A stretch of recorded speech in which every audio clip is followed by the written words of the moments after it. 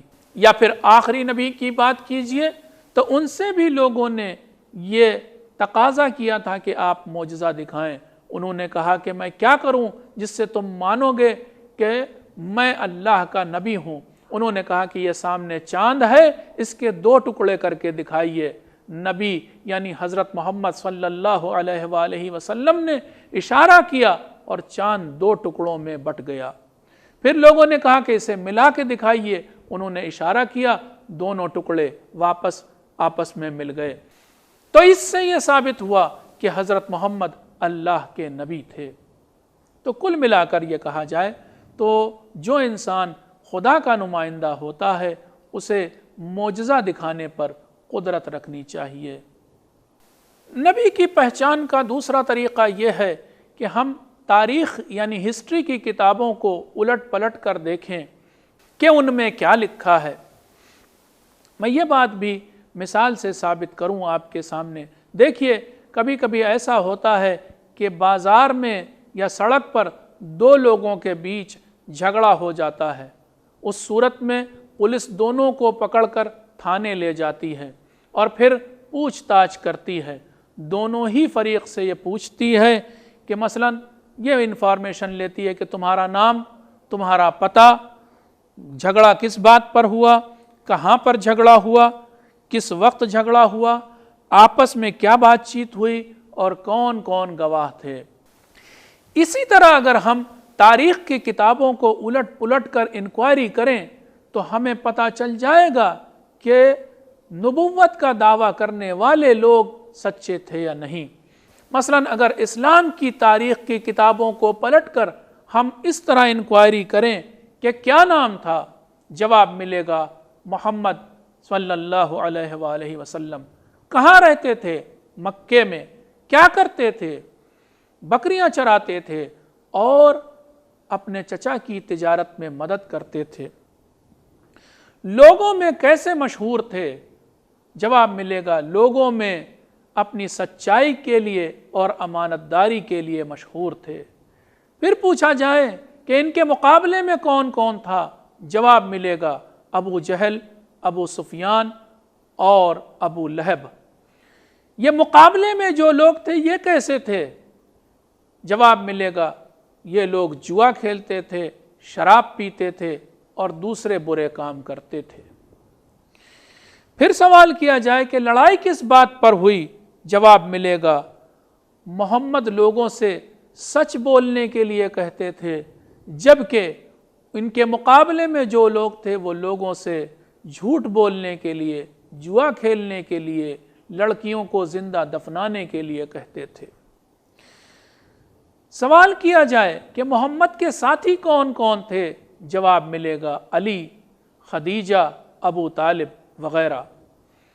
تو اس طرح کی انکوائری کرنے سے بھی ہمیں پتہ چل جائے گا کہ کون نبی ہے اور کون نہیں۔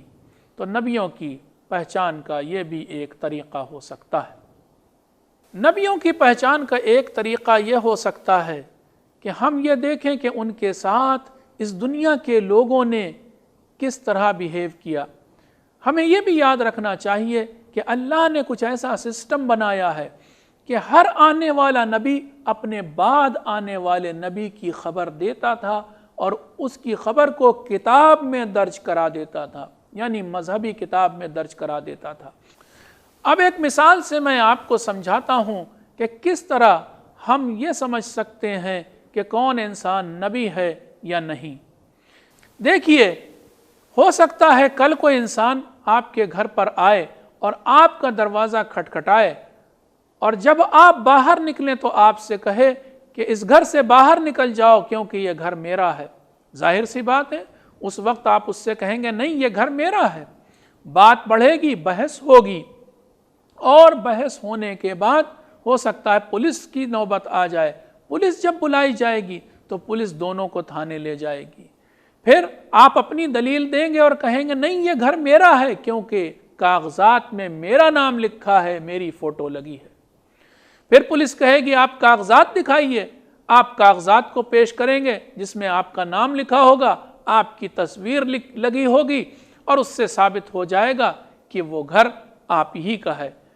لیکن اگر اس کا الٹا ہو اور آپ کاغذات دکھانے میں آناکانی کریں اور ٹال مٹول کریں، یہاں تک کہ جب پولیس آپ سے بہت زیادہ کاغذ کے بارے میں کہے تو آپ سفارشیں لگوائیں، ادھر ادھر سے فون کروائیں اور رشوت دینے کو تیار ہوں، تو جو بھیڑ لگی ہوگی وہ سمجھ لے گی کہ دال میں کچھ کالا ہے، شاید یہ گھر ان کا نہیں ہے۔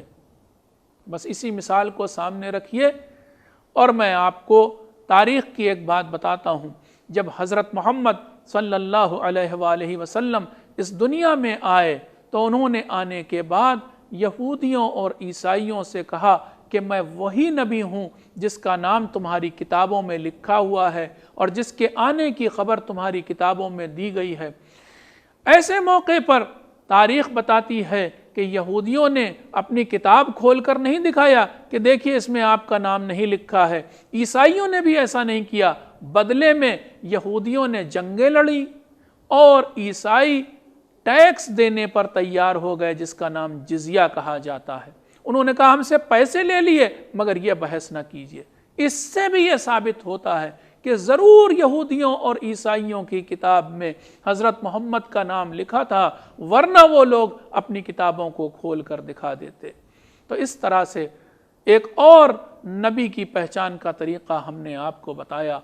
لیکچر کے آخری حصے میں ہم آپ کو بتا دیں کہ نبیوں کی تعداد کتنی تھی۔ دیکھیے اس سلسلے میں ہماری عقل تو کچھ نہیں کہتی، ہماری عقل نہیں بتاتی کہ کتنے نبی ہونے چاہیے، لیکن خود آنے والے نبیوں نے یہ خبر دی یا پھر ان کے نمائندوں نے خبر دی کہ اس دنیا میں 1,24,000 پیغمبر یا نبی آئے۔ اسی لیے ہم تمام مسلمان یہ مانتے ہیں کہ اللہ نے ہم عام انسانوں کی رہنمائی کے لیے کل ملا کر 1,24,000 پیغمبر بھیجے، جن میں سے پہلے حضرت آدم علیہ السلام تھے اور آخری حضرت محمد مصطفیٰ صلی اللہ علیہ وآلہ وسلم تھے۔ یہ ہمارا آج کا لیکچر تھا، اس کا ٹاپک تھا نبوت۔ اس میں ہم نے آپ کو نبیوں کی ضرورت، نبیوں کے پہچان کا طریقہ اور نبیوں کی تعداد کے بارے میں بتایا۔